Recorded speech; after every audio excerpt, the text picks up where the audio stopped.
नमस्कार, न्यूज 4.0 में आप सभी का स्वागत करती हूं। मैं हूं आपके साथ पूर्णिमा मिश्रा। मेरे साथ मौजूद हैं आकांक्षा, अंजनी और सृष्टि। सबसे पहले बात बिहार में सरकार गठन की कवायद को लेकर खबर की, जहां केशव प्रसाद मौर्य को बनाया गया है पर्यवेक्षक और बीजेपी की तरफ से केशव प्रसाद मौर्य को पर्यवेक्षक की भूमिका दी गई है। साथ ही साध्वी निरंजन ज्योति, अर्जुन मेघवाल सह पर्यवेक्षक बनाए गए हैं, जिसका यह नोटिफिकेशन सामने आ चुका है। वहीं दूसरी तरफ कल एक इंपॉर्टेंट मीटिंग पटना में होनी है और उससे पहले पर्यवेक्षक और सह पर्यवेक्षक के नामों का ऐलान हो चुका है।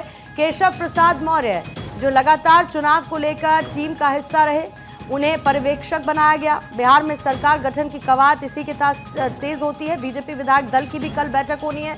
वहीं सह पर्यवेक्षक कौन रहेगा उसका भी ऐलान हो गया। साध्वी निरंजन ज्योति और साथ ही अर्जुन राम मेघवाल सह पर्यवेक्षक बनाए गए हैं।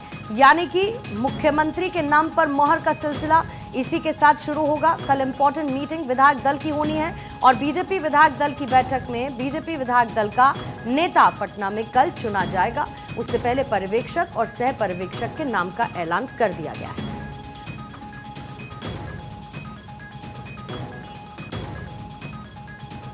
अयोध्या दौरे पर मुख्यमंत्री योगी आदित्यनाथ प्रधानमंत्री मोदी के दौरे की तैयारियों को लेकर जायजा लिया।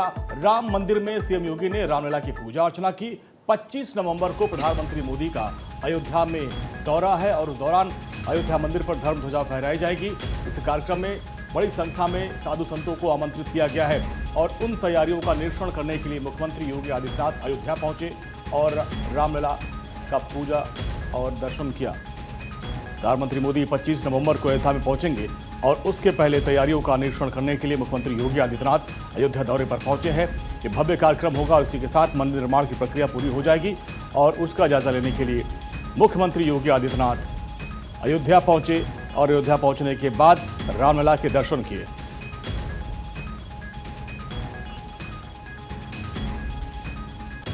और अब खबर है महाराष्ट्र से। यहां पर कैबिनेट की बैठक में नहीं गए कई मंत्री। शिवसेना के कुछ मंत्री बैठक में शामिल होने के लिए नहीं पहुंचे हैं। तो महाराष्ट्र की सियासत से जुड़ी ये बड़ी खबर हम आपको बता रहे हैं। कैबिनेट की बैठक हुई, लेकिन इस बैठक में कई चेहरे नदारद, कई चेहरे नहीं पहुंचे मीटिंग में शामिल होने के लिए। शिवसेना के कुछ मंत्री इस बैठक में शामिल नहीं हुए हैं।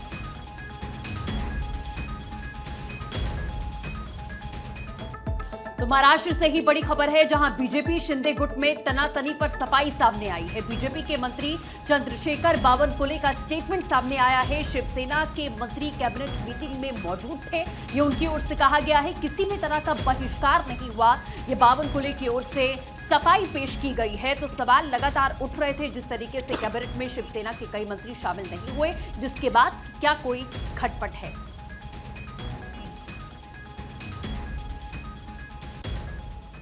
मुख्यमंत्री योगी आदित्यनाथ ने आज गोरखपुर में 72.78 करोड़ रुपए की लागत से बने हुए क्षेत्रीय विधि विज्ञान प्रयोगशाला का उद्घाटन किया। इस दौरान सीएम योगी ने कहा कि देश में 3 नए कानून पीएम मोदी के नेतृत्व में लिए गए, जिनकी अवधारणा प्रत्येक पीड़ित व्यक्ति को समय से न्याय देने की रही है।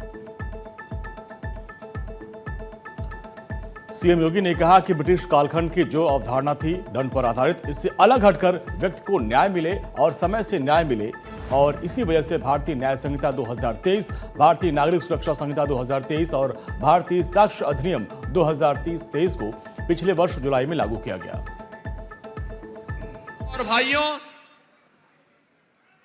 भारत की स्वाधीनता को प्राप्त करने के लिए इस प्रकार के वीरों और वीरांगनाओं का जो योगदान रहा है वह अविस्मरणीय रहा है।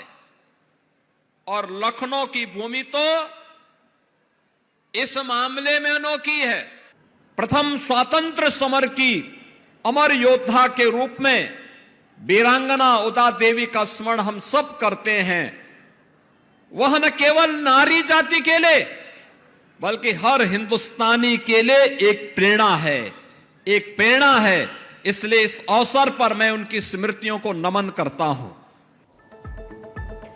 सीएम योगी आदित्यनाथ ने कहा कि उन सभी अपराधों में फोरेंसिक साक्ष्य जुटाए जाएंगे जिनमें 7 साल से ऊपर की सजा है। इसकी तैयारी हमने प्रदेश में पहले से ही कर ली थी। अक्सर अपराधी अपराध करता था और अपराध के बाद साक्ष्य के अभाव में अपराधी को सजा ही नहीं मिल पाती थी, क्योंकि लैब्स के अभाव के अपराधी बच जाते थे। और इसी के साथ उन्होंने ये भी कहा कि हर प्रकार की फॉरेंसिक साइंस से अपराध के खिलाफ में समय से पहले ठोस साक्ष्य के साथ पीड़ित को न्याय दिलवाने का कार्य भी किया जाएगा। हर जिले में मोबाइल फॉरेंसिक वैन भी जुटाई जाएगी और अब अपराध करने पर पीड़ित को भटकने की जरूरत यहां नहीं पड़ेगी। जो अपराधी लगातार अपराध करके गुम हो जाते हैं और पीड़ित भटकते हैं, वहीं अपराधी मौज मस्ती में रहते हैं क्योंकि साक्ष्य नहीं मिलते, जिस वजह से वो बच निकलते हैं। लेकिन अब ऐसा नहीं होगा। अपराध होने के कुछ ही घंटों के भीतर पुख्ता साक्ष्य सामने होंगे और लैब भी ये बता देगी कि ये अपराध किस व्यक्ति ने कहां पर किया है। युवाओं को भी रोजगार का माध्यम इससे प्राप्त होगा।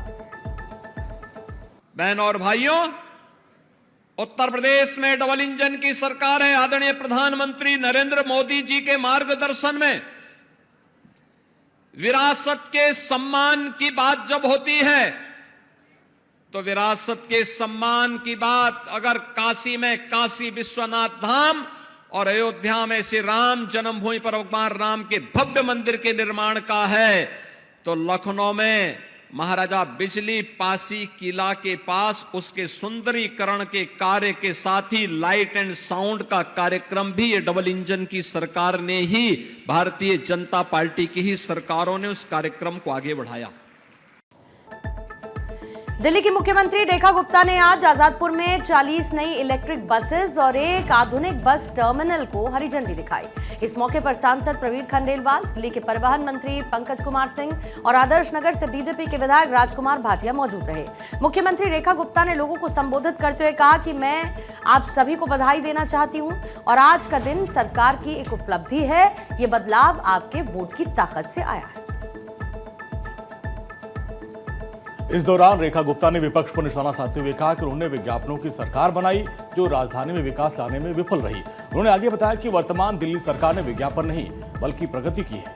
सालों से दिल्ली समस्याओं से उलझी रही, कोई सुनने वाला नहीं था। हमारी सरकार राजधानी के लिए रोजाना बड़ी बड़ी परियोजनाएं लागू करती है और हमने कितने विज्ञापन लगाए, हमने होर्डिंग नहीं लगाई। हम बस दिल्ली के लोगों तक नई पहल पहुंचाते हैं। लगातार दिल्ली सरकार दिल्ली को ईवी बसेस की फ्लीट सौंप रही है। आज भी हमने 40 बसेस ईवी दिल्ली को सौंपी हैं। 2 दिन पहले हमने 50 बसेस दी थी, तो लगभग अब 1400 बसेस इस सरकार के कार्यकाल में 8 महीने के दौरान हमने दिल्ली को दी हैं इलेक्ट्रिक बसेस। और हमारा उद्देश्य है कि अगले साल के अंत तक पूरी तरीके से दिल्ली सरकार का परिवहन, जो सरकारी परिवहन है, वो पूरा का पूरा इलेक्ट्रिक फ्लीट पे आ जाए। दिल्ली में लगातार सरकार अपने 8 महीने के इस छोटे से कार्यकाल में काम कर रही है और वो काम, हर एक काम दिल्ली की जनता के हित के लिए, दिल्ली के विकास के लिए है। हमारे अधिकारी, हमारे जनप्रतिनिधि, हमारे मंत्री, सभी लोग एक ही चीज को मन में रखे कि दिल्ली को बेहतर, स्वच्छ, सुंदर, हरा भरा बनाना है और दिल्ली साथ होगी, दिल्ली तभी साफ होगी। इस बात को मैं कहना चाहती हूँ। तो दिल्ली की जनता का साथ मिले। सीएम रेखा गुप्ता ने यह भी कहा कि सरकार ने योजना लागू होने के बाद से 8 महीनों के अंदर 1400 बस उपलब्ध करवाई हैं, जबकि पिछली सरकार 11 सालों में राजधानी में सिर्फ 2000 बसें ही ला पाई थी। उन्होंने यह भी कहा कि आज हम दिल्ली को 40 इलेक्ट्रिक बसेस और एक बस टर्मिनल दे रहे हैं। सिर्फ 2 दिन पहले हमने दिल्ली को 50 बसेस दी हैं, आज हम 40 और दे रहे हैं। दिल्ली सरकार ने 8 महीनों के अंदर दिल्ली के लोगों को 1400 बसें दी हैं। पिछली सरकार पिछले 11 सालों में कुछ खास नहीं कर पाई थी। वहीं सीएम रेखा गुप्ता ने कहा कि पिछली सरकार ने ना तो कूड़े के पहाड़ों की सुधली और ना ही सड़कों की खराब हालत की। जब से दिल्ली में भारतीय जनता पार्टी को सत्ता मिली है, हम 24 घंटे दिल्ली के लिए कार्य कर रहे हैं। इसी बीच दिल्ली के परिवहन मंत्री पंकज कुमार सिंह ने कहा कि नया बस टर्मिनल यात्रियों के यात्रा अनुभव को बेहतर बनाने के लिए सभी आवश्यक सुविधाओं से लैस है। उन्होंने ये भी कहा कि हमने 40 इलेक्ट्रिक बसों का उद्घाटन किया है। यह आधुनिक बस टर्मिनल यात्रियों के लिए बनाया गया है और इस टर्मिनल से 116 बसें 21 जगहों पर जाएंगी। टर्मिनल में बैठने की व्यवस्था, खाने पीने की व्यवस्था और शौचालय की सुविधा भी उपलब्ध कराई गई है।